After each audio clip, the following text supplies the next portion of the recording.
And not as great for me, Net fan, since I was a little kid. Saw you playing at Continental, running up and down. One of my favorite plays was kid to Kenyon off the backboard Oh, dunk. Jeff Van Gundy like ripped up the playbook because like we're fucked. yeah, yeah. Yeah, that was one of my favorite plays ever. I'd love to reminisce on that, but right now the Nets not as much fun. Why do you think Kevin Durant hates the Nets now? I think I don't think it. I don't think it is a hate to the Nets. I think this was a like all the things that could go wrong have gone wrong. With them, obviously it wasn't an NBA mandate that kept Kyrie out. It was it was a New York City one. And you've seen that there's lots of other players that are not vaccinated. There's different players on the Celtics, different players on Philly. So like Kyrie wasn't the only person. He was just one of the only people that were put in the position of being forced to do it.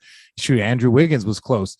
And this dude went on to have like a damn near finals MVP season, right? Mm-hmm. So I think everything that went wrong. And then I think just ultimately with the amount of adjustments that a younger coach, and when I mean younger, I mean a guy that's still, learning that space. I think that it's a lot. And I just think, where Kevin is right now, and I don't know him personally, I just think that, he looks at, what he wanted to build and he just doesn't, right now, that's just not the direction that he feels like he wants to be in. And it's when I say it's bad, I mean like neither side's winning this, right? If he decides not to like, delay going to camp or something like that, no one wins. The team doesn't win if they try and hold him out or handle it in a manner of like, oh, well, we're just going to bring him here. He's under contract. And you're just like, that's not going to bode well long term when you're trying to get free agents in the future. So it's a delicate balance. Yeah, life doesn't work like that. It's not a video game. Life doesn't work on paper. These are people. You can't just be like, show up. You're on a contract. Yeah, okay.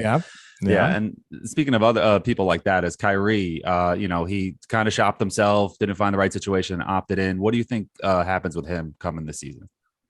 Man, what's so crazy is that the Nets, there has probably not been a 3-year stretch that like the Nets have had. They went from like lovable, like we made it to the postseason, a few years ago with D'Angelo Russell as an all-star.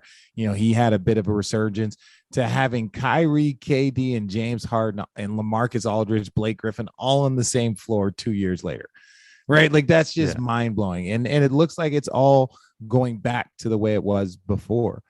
Even with like Kyrie, I think, what they could possibly get for Kyrie. I think the market is small for him, especially because there's teams that know that Kyrie, if he don't want to go there and play, and you don't want to give up assets for a guy like Kyrie because he can be a free agent. So it's not like you're going to guarantee, like if you give up something, like he could just leave right after. So that situation is complicated. But again, like the Brooklyn Nets, the best thing that ever happened to the Brooklyn Nets, and is that KD signed that extension last summer. That was the best thing that ever happened to them because that pretty much set them up to be like, hey, regardless of what's going to happen, we're going to be fine.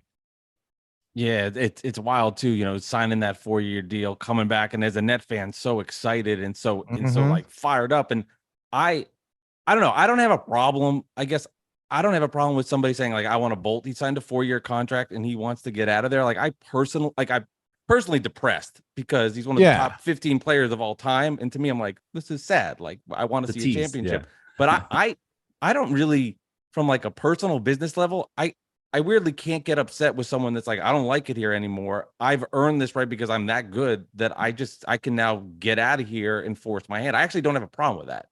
Well, and some people some people, I understand you don't want every player. Now, look, if a top tier player like of his caliber or James Harden or some of these guys, Ben Simmons, if you're a top 20 player, it doesn't matter what sport. Like Juan Soto, is that his name? Yeah. Is that his name? He just turned down $400 and something million, right? Like that's 12 years, 15 years, something. That's not something that everybody has to deal with. But if it was me, well, bitch, it will never be you.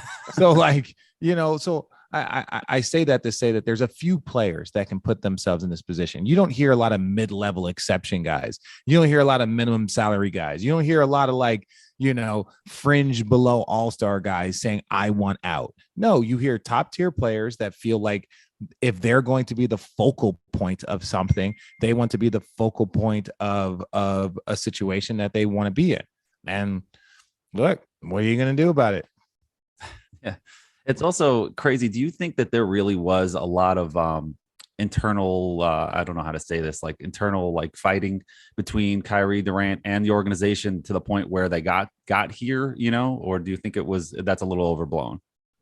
I think it's, I think both of their personalities, you know, from a standpoint of, I think they both have very, they're both like very unique personalities. And I don't mean that in a negative sense. I mean, it just like their personalities are not like, they're just they're very unique individuals. And so I think for whatever reason, the Nets and them had this like, hey, we're going to go do this together. We're going to this. And then I think as it's like, but that's the part of the thing. I'm not telling Kyrie to get a shot. But what I am saying is that if a team is going to give you keys to an organization, or they're going to give you this type of like, hey, we're going to go all in on you. And that, and that means that you have to make sacrifices now. Now, if you don't want to make those sacrifices, then they look at it, hey, like you're somebody that we can't go all in on. That's right. Simple business, right? If Kyrie owned the Brooklyn Nets, he would not give himself an extension. That's just the cold, hard facts. Like he wouldn't. He's a businessman. Kyrie's a businessman also. And so I think Kyrie's in a position now where he can like play one great year, be healthy, and he'll get all the money because he is a once in a generation talent. But, this is a year where he's got to go out and establish that he can be healthy, that he can, kind of, fit back into that groove again.